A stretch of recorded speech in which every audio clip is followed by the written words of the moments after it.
Bonjour Luc, je suis avec Luc Gégère, fondateur de la méthode NERTI. Peux-tu nous en dire deux mots? En quoi consiste la méthode NERTI?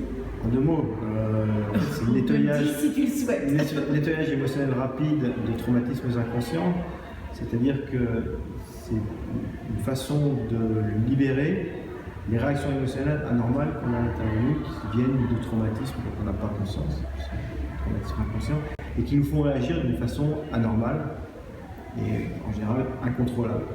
Les phobies, les attaques paniques, mais aussi toutes les réactions émotionnelles, jalousie, peur, timidité, procrastination, peur de réussir, et ainsi de suite. Un sujet qui nous tient vraiment à cœur, c'est justement ce qui se passe au moment de ce que les Américains appellent la midlife crisis, donc de la crise de la quarantaine, cinquantaine. C'est un moment où effectivement il y a de profonds changements, et je pense aux hommes mais également aux femmes. Est-ce que il y a des femmes, je pense. Voilà, alors déjà d'un point de vue hormonal, et puis aussi les enfants souvent vivent leur vie, partent. Physiquement, la beauté est toujours quelque chose qui est très attaché au féminin. Donc évidemment, il y a des signes de vieillesse, peut-être des rides, j'aime bien dire que tout part un peu vers le sud. Est-ce que tu penses que certains traumatismes, des hyper-réactivités s'ancrent plus au niveau de à cet âge-là? C'est pas qu'elles s'ancrent plus, c'est qu'elles deviennent plus visibles. D'accord. C'est-à-dire que jusque-là, on a tenu le coup. Parce qu'on avait la patate, on avait l'énergie, de l'enthousiasme, de vouloir y aller. Puis à un moment, on commence à poser un peu les valises, et c'est comme quand on travaille beaucoup et qu'on part en vacances. Au moment où on part en vacances, d'un coup, pouf, on prend toute la fatigue sur le dos, là, et ben là c'est pareil.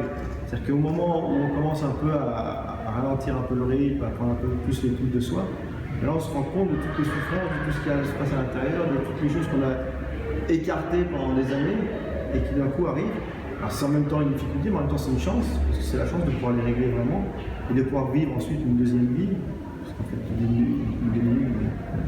une deuxième vie, oui, qui est encore plus agréable, encore plus épanouissante, oui, où on n'est pas dans le rush de la jeunesse, mais plus dans la profondeur qui est due à toute l'expérience qu'on a eue avant, et qu'on a fait pas mal d'expériences, pas mal de galères, pas mal de choses. On a compris des choses, et là il est temps de les mettre en œuvre, réellement. Exactement. Et donc je pense que c'est une difficulté, et en même temps c'est une chance.